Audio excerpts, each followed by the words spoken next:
Othello by William Shakespeare পরবর্তী অংশ। এর আগের ভিডিওতে আমরা দেখেছি ওথেলো ছিল একজন মোর যে কিনা ভেনিসের একজন রিচ সেনাটর ব্রাবানশিওর মেয়ে ডেসডিমোনার স্নেহের পাত্র ছিল, এবং এই ডেসডিমোনার বাবা ব্রাবানশিও তাকে খুব পছন্দ করত, তাকে প্রায়শই তাদের প্রাসাদে ডেকে পাঠাতো। এবং ডেসডিমোনা যে একজন সুন্দরী কন্যা এবং যার জন্য বিভিন্ন দেশ বিদেশ থেকে অনেক পানি প্রার্থী ছিল, তার কিন্তু মনে ধরেছিল এই ওথেলো। এই ওথেলো ছিল একজন বীর সাহসী সৈন্য যে তার সাহসিকতার দরুন তুর্কিদের বিরুদ্ধে রক্তাক্ত সংগ্রামে তার সাহসিকতার দরুন একজন সেনাপতির পদে উন্নীত হয়েছিল এবং সমস্ত রাজ্য জুড়ে উচ্চ সম্মানে ভূষিত হয়েছিল এবং পূজিত হয়েছিল।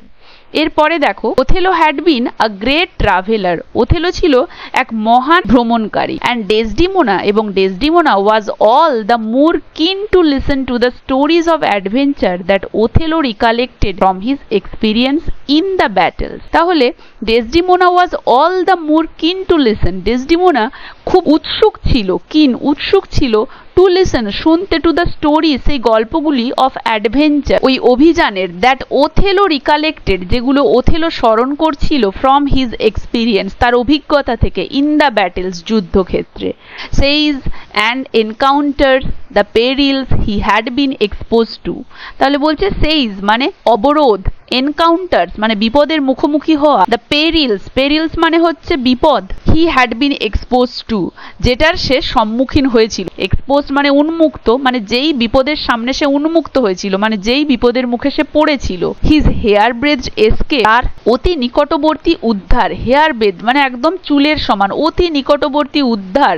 when he entered a bridge, যখন সে একটি ফাটলে প্রবেশ করেছিল, or marched up বা এগিয়ে গিয়েছিল, to the mouth of a cannon, একটি কামানের মুখের সামনে, and how he had been captivated, এবং কিভাবে সে বন্দী হয়েছিল, by the insolent enemy, সেই ঔদ্ধত্যপূর্ণ শত্রুদের দ্বারা, and sold as a slave, এবং একজন কৃতদাস হিসেবে বিক্রি করা হয়ে গিয়েছিল তাকে।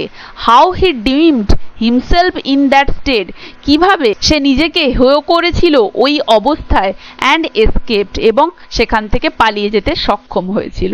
তাহলে এই সমস্ত অ্যাডভেঞ্চারাস স্টোরিজগুলো কি না, কিভাবে সে যুদ্ধক্ষেত্রে তার কি অভিজ্ঞতা ছিল, এবং অবরোধকালে, এবং বিপদের সম্মুখীন হলে, এবং বিপদের সামনে উন্মুক্ত হলে, এবং অতি নিকটবর্তী উদ্ধার মানে কিভাবে খুব প্রাণের জোরে সে বেঁচে গিয়েছিল কোনো বিপদ থেকে, এবং সে প্রবেশ করেছিল একটি ফাটলে, এবং হেঁটে গিয়েছিল একটি কামানের মুখ পর্যন্ত, কিভাবে তাকে বন্দি করা হয়েছিল ঔদ্ধত্য শত্রুদের দ্বারা, এবং কিভাবে তাকে দাস হিসেবে বিক্রি করে দেওয়া হয়েছিল, এবং সেই অবস্থায় নিজেকে সে কিভাবে হীন করেছিল এবং সেখান থেকে কোনো রকমে পালিয়ে বেঁচেছিল। এই সমস্ত অ্যাডভেঞ্চারাস স্টোরিজ সে তার অভিজ্ঞতা থেকে বলতো, যেই স্টোরিজগুলো শোনার জন্যে ডেসডিমোনা খুবই উৎসুক থাকতো। Desdemona listen with rapt attention.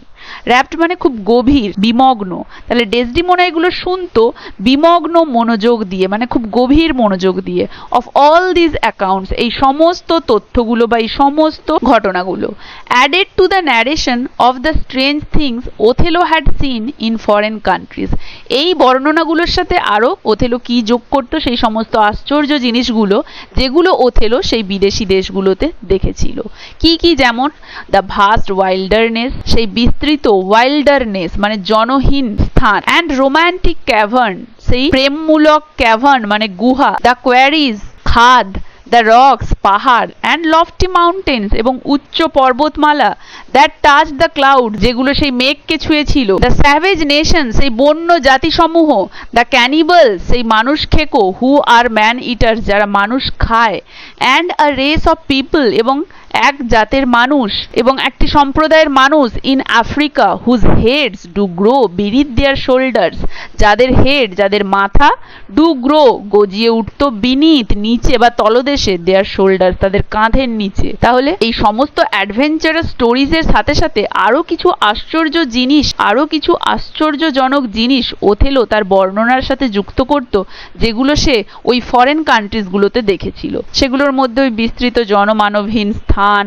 সেই গুহা, রোম্যান্টিক গুহা এবং সেই খাদ, সেই পাহাড়, সেই উচ্চ পর্বতমালা যা গিয়ে মেঘকে ছুঁয়েছে, সেই বন্য জাতি, সেই ক্যানিবালস যারা মানুষ খায় এবং এক ধরনের জাতি যাদের কাঁধের নিচে তাদের মাথাটা গজায়, এই ধরনের স্ট্রেঞ্জ জিনিসগুলো ওথেলো তার বর্ণনাতে আরো অ্যাড করতো ডেসডিমোনাকে শোনানোর জন্য, এবং এগুলো সে তার ওই অ্যাডভেঞ্চারের সময় ওই স্ট্রেঞ্জ কান্ট্রিগুলোতে সে দেখেছিল। দিস স্টোরিজ, এই গল্পগুলো entice Desdemona so much that even if she was called for any household affair, তাহলে এই গল্পগুলো এন্টাইজ মানে প্রলুব্ধ করতো ডেসডিমোনাকে সো মাচ, এতটাই, that even if she was called for any household affair, যে যদি তাকে ঘরের কোনো কাজ করতে ডাকা হতো, she would finish off the work, সে ওই কাজটা শেষ করতো উইথ অল হার, খুব তাড়াতাড়ি, অ্যান্ড রিটার্ন টু ওথেলো, এবং ওথেলোর কাছে ফিরে আসতো উইথ গ্রিডি ইয়ার, খুব লোভী কান নিয়ে, টু ডিভোর হিজ ডিসকোর্স, ডিভোর মানে গ্রাস করা, ডিসকোর্স মানে বক্তৃতা, ওথেলোর ওই বক্তৃতা মানে ওই গল্পগুলোকে আবার শুনবে বলে, তাই বলেছে গ্রাস করা। তাহলে এই গল্পগুলো এত মনোযোগ দিয়ে শুনতো এবং শুনতে সে এত লোভিয়ে গিয়েছিল যে সেই সময় তাকে বাড়ির কোনো কিছুতে ডাকা হলে সে চট করে যেত এবং তাড়াতাড়ি ওই কাজটা কোনো মতে শেষ করে সে আসতো ওথেলোর কাছে, তার ওই লোভী কান নিয়ে আবারও সেই ওথেলোর বলা গল্পগুলোকে সে শুনবে বলে, মানে সে এতটাই উৎসুক ছিল ওগুলো শোনার জন্য যে কোনো রকমে তাড়াতাড়ি করে সে বাড়ির সমস্ত ওই জিনিসগুলো করে দিয়ে ছুটে আবার আসতো ওথেলোর ওই স্টোরিজগুলো শোনার জন্য।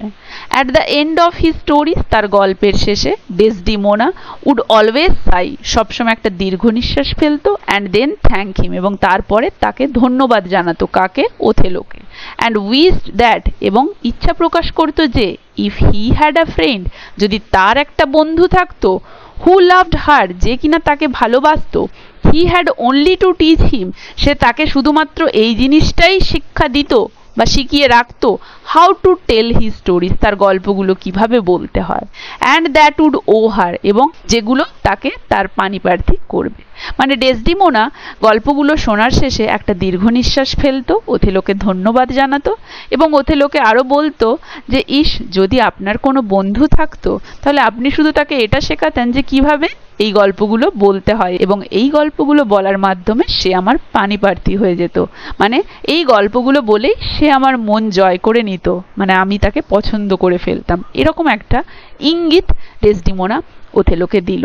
মানে ডেসডিমোনা ইনডাইরেক্টলি ওথেলোর ওই গল্প বলার ধরনে তার প্রতি মুগ্ধ হয়ে গিয়েছিল, তাকে পছন্দ করে ফেলেছিল, তাই সে সেটাকে ডিরেক্টলি না বলে ওথেলোকে এভাবে বলেছিল যে যদি আপনার কোনো বন্ধু থাকতো তাহলে তাকে আপনি শুধু কিভাবে এই গল্প বলতে হয় সেটাই শেখাতেন, এবং এই গল্প বলার মাধ্যমে সে আমাকে জিতে নিত। মানে ডেসডিমোনা ওথেলোকে ইনডাইরেক্টলি অ্যাপ্রোচ করলো। আপন দিস হিন্ট, এই ইঙ্গিতে, ডেলিভার্ড নট উইথ মোর ফ্র্যাঙ্কনেস, যেটা কিনা বলা হয়েছিল খুব স্পষ্টভাবে নয়, দেন মডেস্টি অ্যান্ড ব্লাসেস, মডেস্টি মানে বিনয় এবং ব্লাসেস, ব্লাসেস মানে লজ্জায় লালাবো হয়ে যাওয়া, মানে ডেসডিমোনার গোটা মুখমণ্ডল লজ্জায় লাল হয়ে গিয়েছিল।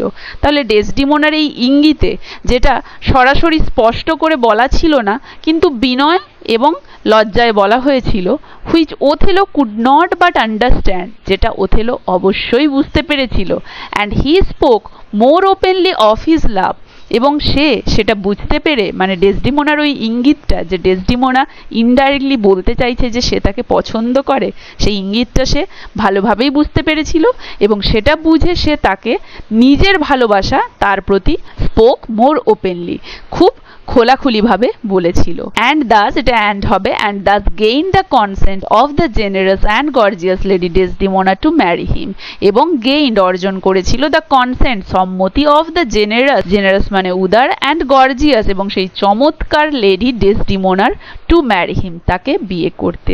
তাহলে এই ইঙ্গিতটা সে ভালোভাবেই বুঝতে পেরে সে ডেসডিমোনাকে নিজের ভালোবাসার কথা, সেও ডেসডিমোনাকে যে ভালোবাসতো বা পছন্দ করত সেই কথাটা সে খোলাখুলিভাবেই বলল, এবং বলে সে ডেসডিমোনার সম্মতি অর্জন করলো বিয়েতে। মানে ডেসডিমোনা তো আগে থেকেই তাকে পছন্দ করতো, তাই ওথেলোও যেহেতু তাকে পছন্দ করত, ওথেলো খোলাখুলিভাবে তার ভালোবাসার কথা জানালো এবং ডেসডিমোনাও তাতে সম্মতি দিল দুজনের বিয়েতে। আজ তাহলে এতদূর পর্যন্তই। আশা করি এতদূর পর্যন্ত কারো কোথাও বুঝতে অসুবিধা হয়নি। ভিডিওটা ভালো লাগলে একটা লাইক আর শেয়ার করে দেবে, আর যারা যারা আমার চ্যানেলটা সাবস্ক্রাইব করোনি কাইন্ডলি আমার চ্যানেলটা সাবস্ক্রাইব করে দেবে। এর পরবর্তী অংশটা থাকছে পরের ভিডিওতে।